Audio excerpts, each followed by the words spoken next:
Hello and welcome to this history tutorial on the British sector of the Western Front. This is for Edexcel GCSE History Medicine in Britain. Today we will cover the trench system and its various features.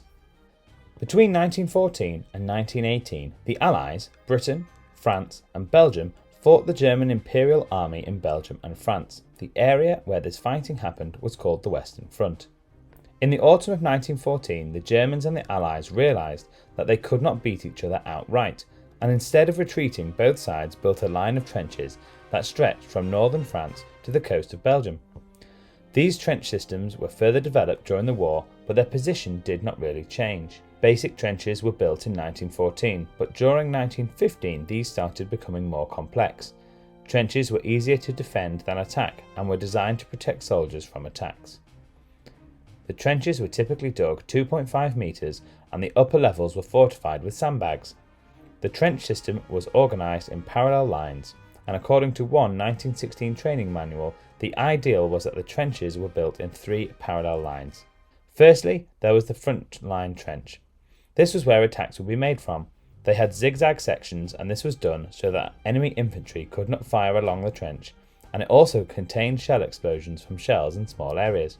There was also the support trench, which was about 60 to 90 metres behind the front line trench. It was connected to the front line trench by communication trenches. Soldiers could retreat to the support trench, and the support trench could also reinforce the front line. Another key part of the trench system was the reserve trench, and these were 350 to 550 metres behind the front line. It was made up of dugouts or lines of trenches. Reinforcements waited here so they could counter enemy attacks. In summary, the trench system was a complex system which was designed to protect soldiers from attack. Trench systems typically had a frontline trench, reserve trenches and support trenches which were connected via communication trenches. They were designed in a zigzag formation to add further level of defence against shell damage and in the event of an enemy soldier getting into the trench and firing. To get further help, visit history.outwood.com, see your teacher in school, or check out quiz.outwood.com for those sweet revision quizzes. You can also follow the Outwood Humanities team on Twitter @OGATHumanities.